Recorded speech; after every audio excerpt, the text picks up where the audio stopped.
বিধান, হাদিসের বিধান, নবীর সুন্নাত এর মধ্যেও পড়ে কেউ যদি অপছন্দ করে, পছন্দ লাগে না এটা, তাহলে ওই ইমানদারের ইমান নষ্ট হয়ে যাবে।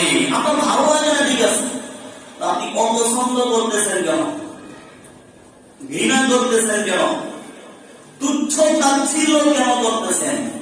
ইমান থাকবে না। এর মধ্যে একটা দাড়ি আছে, এটা কি আছে? দাড়ি একটা নবীর সুন্নাত। এটাকে অনেক মহিলারা পছন্দ করে না, অনেক যুবতী মেয়েরা পছন্দ করে না, অনেকের বিবিরা এটা পছন্দ করে না। কথা বলে দেখি না? মহিলাদের কারণে পুরুষরা রাখতে পারে না, মহিলাদের কারণে পুরুষরা রাখতে পারে না। সে অপছন্দ করে, কয় তোমাকে রোমান্টিক দেখা যায় না। নাউজুবিল্লাহ। সর্বশ্রেষ্ঠ স্মার্ট ওয়ালা ব্যক্তি ছিলেন নবী আলাইহিস সালাম। কথা বলে দেখি না? তিনার থেকে স্মার্ট হ্যান্ডসাম ওয়ালা ব্যক্তি দুনিয়াতে আর কেউ হতে পারে না। আপনি কাকে ফলো করতেছেন? দাড়ি কেটে? আদম আলাইহিস সালামের দাড়ি ছিল কি ছিল না? নূহ আলাইহিস সালামের ছিল কি ছিল না? ইব্রাহিম আলাইহিস সালামের ছিল কি ছিল না? ইসমাঈল আলাইহিস সালাম, দাউদ আলাইহিস সালাম, সুলাইমান আলাইহিস সালাম, মুসা আলাইহিস সালাম, ঈসা আলাইহিস সালাম আমাদের নবী ছিল কি ছিল না? তাহলে আপনি নবীদেরকে ফলো করতেছেন না। আবু বকর রাদিয়াল্লাহু তাআলা ছিল কি ছিল না? ওমর রাদিয়াল্লাহু তাআলা ছিল কি ছিল না? উসমান গনি আলী ছিল কি ছিল না? আমাদের ইমাম আবু হানিফা রাহমাতুল্লাহ আলাইহি ছিল কি ছিল না? ছিল কি ছিল না? ইমাম আহমদ ইবনে হাম্বল, ইমাম মালিক, ইমাম শাফি এদের ছিল কি ছিল না? তাহলে আপনি ফলো করতেছেন কাকে? কাকে ফলো করতেছেন? এটা তো শয়তানকে ফলো করা। ঠিক না? জাহিলি যুগে কাফেরদেরও ছিল, আবু জাহেলের দাড়ি ছিল, আবু জাহেলের কি ছিল? দাড়ি ছিল। আপনি মানতেছেন না কেন? যে কোনো মুহূর্তে মৃত্যু হতে পারে কি পারে না? যে কোনো মুহূর্তে মৃত্যু হতে পারে। দাড়ি ছাড়া চলে গেলেন নবী আলাইহিস সালাম তো হাসরের ময়দানে বলে দিবে, সুবহান লিমান গায়্যারা বাদি, আমার সামনে থেকে দূর হয়ে যাও, আমি আসার পরে আমার দিনের মধ্যে তোমরা অতিরঞ্জন করেছো, আমি যা দেখেছি তা আমার নয়। ফলো কাকে করতেছেন? যাদেরকে ফলো করতেছেন এরা স্মার্ট না। সমস্ত বৈজ্ঞানিকরাও, সমস্ত দার্শনিকরা, সমস্ত জ্ঞানী ব্যক্তিরাও একটা স্বীকৃতি দিয়ে দিচ্ছে যে স্মার্ট হলো আশি নবী মুহাম্মদ রাসূলুল্লাহ। তিনার মধ্যে কোনো খুঁত নাই, তিনার মধ্যে কোনো গুনাহ নাই, তিনার মধ্যে মিথ্যা নাই। কথা বলেন ঠিক কিনা? মানলে নবীকে মানতে হবে, ঠিক কিনা? গ্রহণ করলে নবীর আদর্শকে গ্রহণ করতে হবে। রাজি আছি ইনশাআল্লাহ? দাড়ি যাবার নাই, তারা কি রেখে দিবেন মনে আছে দিকে? তাহলে কি রাখবেন না? ইমাম সাহেবকে কি দাড়ি ছাড়াই ইমামতি করতে দিবেন? দিবেন? বড় পীর ধরে আছেন আপনি, দাড়ি নাই, আছে না নাই? অনেক বড় পীর, যুগ শ্রেষ্ঠ, দাড়ি নাই। এখন যদি এখন আপনি বলবেন এটা কোন ব্যাপার না, সাধারণ দাড়ি, সাধারণ সুন্নাত, এইটা আপনি এটাকে সাধারণ বানায় নিলেন। আপনার পীরের নাই দেখে আপনি এটাকে সাধারণ বানায় নিলেন। আপনি রাখতেছেন না, এই জন্য আপনি এই সুন্নতটাকে একদম সাধারণ অপছন্দ করতেছেন, তুচ্ছতা ছিল একদম নগণ্য বানায় নিচ্ছেন। এই জন্যই ইমান ধ্বংস হয়ে যাবে, ঠিক না? এই জন্য ইমান ধ্বংস হয়ে যাবে। ইমান ধ্বংসের 5 নম্বর কারণ হলো কোরআন হাদিসের কোন একটা বিষয়কে অপছন্দ করা, নগণ্য মনে করা, তুচ্ছ-তাচ্ছিল্য করা। আমরা তুচ্ছ-তাচ্ছিল্য করি না, পছন্দ করি না। অপছন্দ না করলে তোমার মুখে দাঁড়িয়ে আনতে সমস্যা কোথায়? ঠিক না? অপছন্দ করো না, ঠিক আছে, আনতে সমস্যা কি তোমার? কাকে তোমার তো ফলো করো তুমি? এটা তো মহিলাদের স্রোত। কার স্রোত? এটা মহিলাদের স্রোত। কার স্রোত? মহিলাদের স্রোত না পুরুষের স্রোত? মনে করে বাচ্চা কান্দে দিচ্ছে, বাচ্চা কান্দে দিচ্ছে, কান্দে দেওয়ার পরে হুজুরের বাচ্চাকে করে গেছে, বাচ্চার কান্না আরো বেড়ে গেছে। বাচ্চার কান্না বেড়ে গেছে।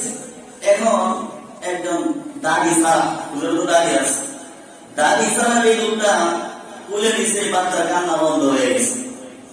এখন সে হুজুরকে বলতেছে, দেখছেন আপনারা যে জঙ্গি, হ্যাঁ আপনারা যে জঙ্গি, দাঁড়িয়ে জঙ্গি হয়ে যায়, এখন এজন্য বাচ্চারা আপনাদেরকে ভয় পায়। এখন হুজুর কি বলতেছে, বাচ্চা তোমার কোলে চলে গেছে, তুমি যে মহিলার সুরত রাখছো এই কারণে, কথা বলেন ঠিক কিনা? বাচ্চারা তো মহিলাদের কোলে গেলে এটা কান্না বন্ধ হয়ে যায়। তোমার যে দাড়ি নাই, তুমি যে মহিলার সুরত রাখছো, তুমি বাচ্চাকে কোলে নেওয়ার কারণে বাঁচছে, তুমি মনে বাচ্চার মা।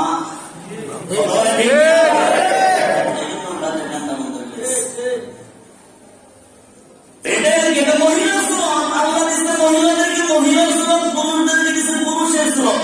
পুরুষের সুরত আপনার মধ্যে আনতে হবে, এটাই ইমান, এটাই বিশ্বাস, থেকে আদর্শ। এই বয়ানের মধ্যে যে আমি পুরুষের স্রোত আমি ধারণ করবো, আমি নবীর উম্মত, নবীর আদর্শ আমি গ্রহণ করবো, আমি বাঁচি বলি নবীর আদর্শ নিয়ে মরবো, বাঁচবো, মানে ঠিক কিনা? এখন ইমান বিশ্বাস কি এখানে কেউ কি এবং আপনি বলতে পারেন যে হুজুর আজকে থেকে আমি দাঁড়িয়ে রেখে দিব, নবীর দাঁড়িয়ে কাটবো না, আল্লাহ তাআলা রাসূলকে কবুল করেন, সুন্নতি দাঁড়িয়ে আল্লাহ কবুল করেন। আর কেউ আছেন যে হিন্দু ক্লিন, আমি দাঁড়িয়ে রেখে দিব না, আপনারা তো হবে। নাম কি? মোহাম্মদ সেকান্দার আলী বাদশা। আল্লাহ তাআলা ভাইকে কবুল করেন, আল্লাহ তাআলা ভাইকে নবীর দাড়ি রাখার তৌফিক দিয়ে দেন, দুনিয়ার সমস্ত রোগাওয়াত দূর করে দেন, লজ্জা দূর করে দেন, নবীর আদর্শকে বাস্তবায়ন করার জন্য যেন মৃত্যুর পর্যন্ত টিকে থাকতে পারে আল্লাহ তৌফিক দান করেন। দাড়ি রেখে দিব আজকে দেখি, আপনি রাজি হয়ে যান, সবাই নিয়ত করেন ইনশাআল্লাহ এই মায়ের পর থেকে। আরে মসজিদের যে খাদেম রাখা যায় না দাড়ি ছাড়া, খাদেম রাখা যায়, রাখবো মনে করেন আপনারা? ইন্টারভিউ আমরা নেই, আসলো দাড়ি ছাড়া, আমাকে দাড়িওয়ালা আসলো, কাকে নিবে?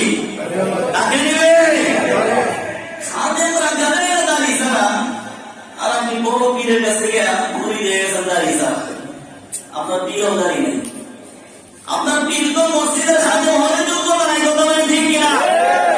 সভাপতি সেক্রেটারি হওয়ার যোগ্য আছে মনে করেন? আছে। ইব্রাহিম আলাইহিস সালাম মসজিদের সভাপতি ছিলেন, ইসমাইল আলাইহিস সালাম মসজিদের সেক্রেটারি ছিলেন, তাদের দাড়ি ছিল তো ছিল না? ছিল। নিয়ত করেন, আগে একদম নিয়ত করেন তো দেখি, যে দাড়ি রেখে দেবো আজকে থেকে, আর দাড়ি ছাড়বো না, সম্পর্কের সামনে তো হবে আপনার জন্য। আছেন কেউ? নবী সুন্নতটা রেখে দেবো ইনশাআল্লাহ। আলহামদুলিল্লাহ, আল্লাহকে কবুল করেন। যারা আসছেন তো আসছেন আলহামদুলিল্লাহ, যারা রাখেন নাই তারা বলেন দাঁড়ান। আলহামদুলিল্লাহ কি? হ্যাঁ, হাফিজুর রহমান ভাইকে আল্লাহ কবুল করেন। আজকে থেকে সুন্নতি দাঁড়িয়ে রেখে দেবে আল্লাহ কবুল করেন। সুন্নত নিয়ে যেন বাঁচতে পারে আল্লাহ তৌফিক দেন, সুন্নত নিয়ে মরতে পারে আল্লাহ তৌফিক দেন।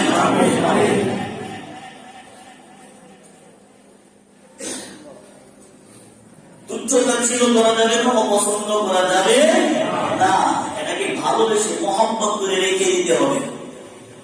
দাড়িটা রেখে দেব সবাই ইনশাআল্লাহ। উপায় আছে, আল্লাহ প্রত্যেককে তৌফিক দান করেন, প্রত্যেককে তৌফিক দান করেন।